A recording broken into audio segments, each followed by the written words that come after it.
नमस्कार। हम सभी ये रीड संस्कृत L2 का पाठ्यक्रम देखेंगे। आज फिर से हम डेली क्या लिया करेंगे, क्लासेस लिया करेंगे। ठीक है, पर डे की हमारी क्लास हुआ करेगी रीड की। तो हम नियम से पर डे हम क्लास लिया करेंगे। ठीक है, जिसका हम सबसे पहले सिलेबस देख लेते हैं। रीड संस्कृत L2 का पाठ्यक्रम। ठीक है, तो इसमें फर्स्ट नंबर पे जो है वो एक तो आपसे पूछेगा अपठित गद्यांश। आपके 30 नंबर का ये अंक जो होंगे वो 30 अंक का आपका ये पेपर होगा।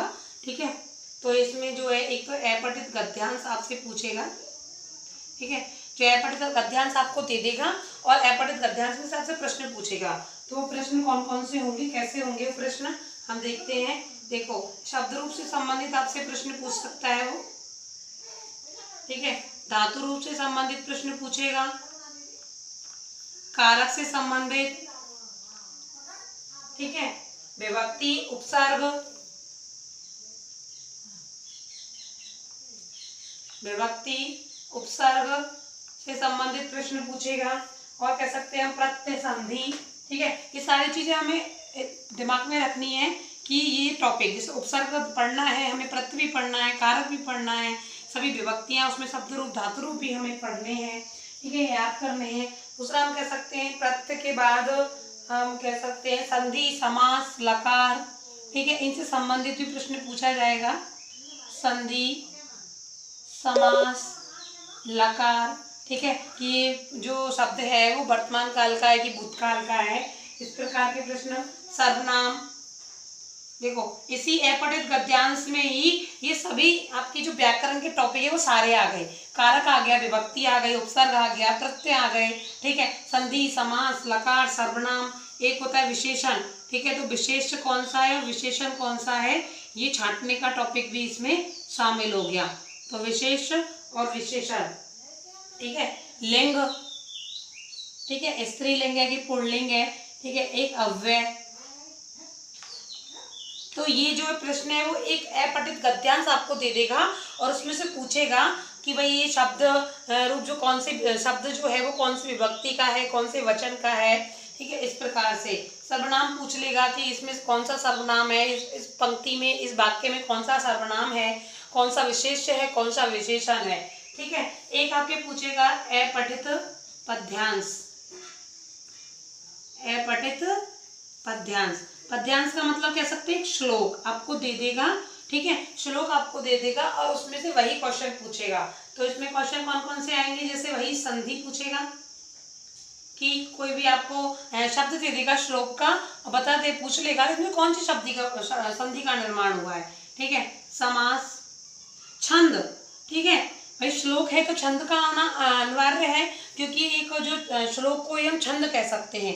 तो सीधा सीधा पूछ लेगा इसमें कौन सा छंद है। ठीक है, तो छंद का प्रश्न आपको यहाँ हमेशा मिलता है। एक कह सकते हैं कारक और प्रत्यय।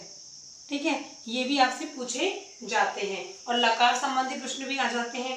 तीसरा हम कह सकते हैं पॉइंट कि आपसे जो प्रश्न है वो एक आएगा संस्कृत अनुवाद। एक है संस्कृत अनुवाद। ठीक है, आपको हिंदी का एक वाक्य दे देगा, उसका शुद्ध अनुवाद पूछेगा संस्कृत में। ठीक है, तो संस्कृत अनुवाद भी, ये भी मोस्टली है आपके। दूसरा हम कह सकते हैं स्वर व्यंजन उच्चारण स्थान। ठीक है, तो स्वर व्यंजन उच्चारण स्थान। तो देखिए उच्चारण स्थान 8 प्रकार के उच्चारण स्थान माने गए हैं। तो इसमें जो है उच्चारण स्थान आएंगे, तो इसमें प्रयत्नों के आधार पर विभाजन, स्वरों का विभाजन, व्यंजनों का विभाजन, प्रयत्न आदि, इनका वर्णन यहाँ पर आएगा। ठीक है, पांचवा पॉइंट हम कह सकते हैं वाच्य परिवर्तन। ठीक है, और यहाँ जो वाच्य परिवर्तन है वो केवल लट लकार से संबंधित है। वाच्य परिवर्तन, ठीक है, कौन से लकार का है, केवल लट लकार का है। ठीक है, बाकी को परिवर्तन करना, ठीक है, जैसे करते हैं जो वाच्य को परिवर्तित, तो यहाँ पर लट लकार का है, अन्य लकार भी हो सकते हैं, लेकिन सिलेबस में हमारे केवल लट लकार का दिया हुआ है, वर्तमान काल का दिया हुआ है। अगला हम कह सकते हैं अशुद्धि संशोधन। ये भी बहुत महत्वपूर्ण है। कोई भी वाक्य आपको दे देगा, ठीक है, और उसको क्या करवाएगा, शुद्ध करवाएगा। 4 ऑप्शन देकर, तो अशुद्धि संशोधन। ठीक है, अगला कह सकते हैं संस्कृत सूक्त है। ठीक है, संस्कृत के यहाँ पर आपको सूक्त दिए जाएंगे, संस्कृत सूक्त है। ठीक है, सूक्त दिए जाएंगे, सूक्तों के भी यहाँ प्रश्न आपसे पूछे जाएंगे। एक आएगा आपका शिक्षण विधि, संस्कृत भाषा शिक्षण विधि। ठीक है, शिक्षण विधियों के प्रश्न आप पूछे जाएंगे। शिक्षण सिद्धांत इसमें शामिल है। ठीक है, इसी में लिख सकते हैं हम शिक्षण सिद्धांत। हम जो कल से टॉपिक पढ़ेंगे वो हम पढ़ेंगे शिक्षण विधियों से हम प्रारंभ करेंगे, क्योंकि ये जो है वो अधिकांश से हम 10th 12th में पढ़ते हुए आते हैं, जो हमें इनको बार बार रिपीटिशन करना पड़ता है, तो इनको हम बाद में पढ़ेंगे। सबसे पहले हम शिक्षण विधियों को पढ़ेंगे, क्योंकि बच्चे यहीं पर ज्यादा गलती करते हैं, शिक्षण विधि शिक्षण सिद्धांतों को। ठीक है, तो हम सबसे पहले शिक्षण विधियों को पढ़ेंगे। इसमें आपके अगला आएगा संस्कृत शिक्षण अभिरुचि प्रश्न। ठीक है, तो लिख सकते हैं यहाँ पर संस्कृत शिक्षण अभिरुचि प्रश्न। ठीक है, अगला कह सकते हैं यहाँ पर संस्कृत शिक्षण कौशल, ये भी बहुत महत्वपूर्ण है, संस्कृत शिक्षण कौशल। ठीक है, कौशल कौन कौन से होते हैं सभी जानते हैं, सुनना, श्रवण, बदन, पठन, ठीक है, और लेखन। तो ये जो आपके 4 शिक्षण कौशल हैं, हमें ये भी पढ़ने हैं, ये भी इम्पोर्टेंट है। ठीक है, इसके बाद जो है वो आपके संस्कृत का अधिगम साधन। ठीक है, संस्कृत के अधिगम साधन, इसमें ऊपर देख लेते हैं हम। ठीक है, ये जो आपके सारे टॉपिक को 30 नंबर के आएंगे। अगर आप एक एक पाठ्यक्रम को अगर अपने ध्यान में रखेंगे तो मैं समझती हूँ 30 नंबर लाना ज़्यादा कठिन नहीं है संस्कृत में। ठीक है, तो इसमें हम देख सकते हैं अगला आएगा हमारा संस्कृत शिक्षण अधिगम साधनानि।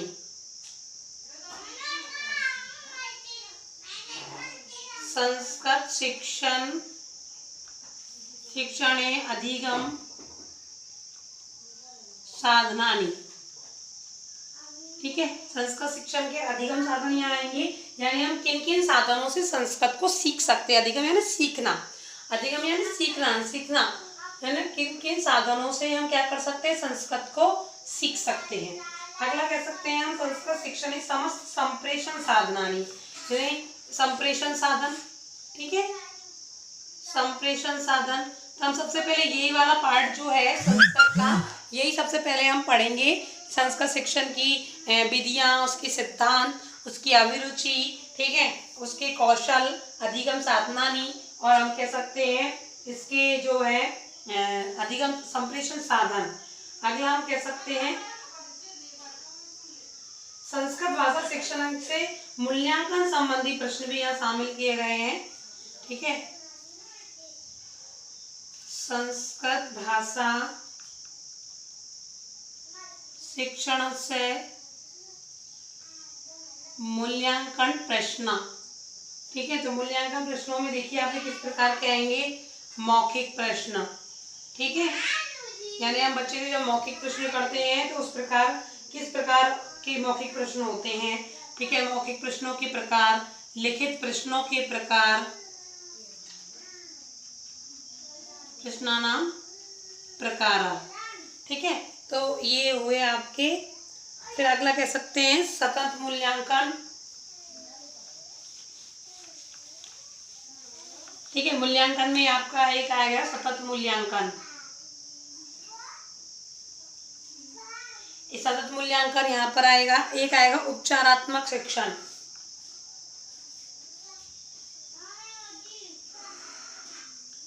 उपचारात्मक शिक्षण।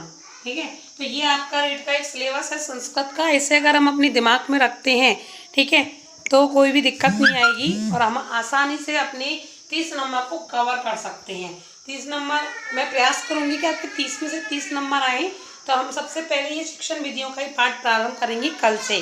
ठीक है, तो आप मेरे चैनल को सब्सक्राइब करना ना भूलें, आपको पर डे की क्लास मिलेगी।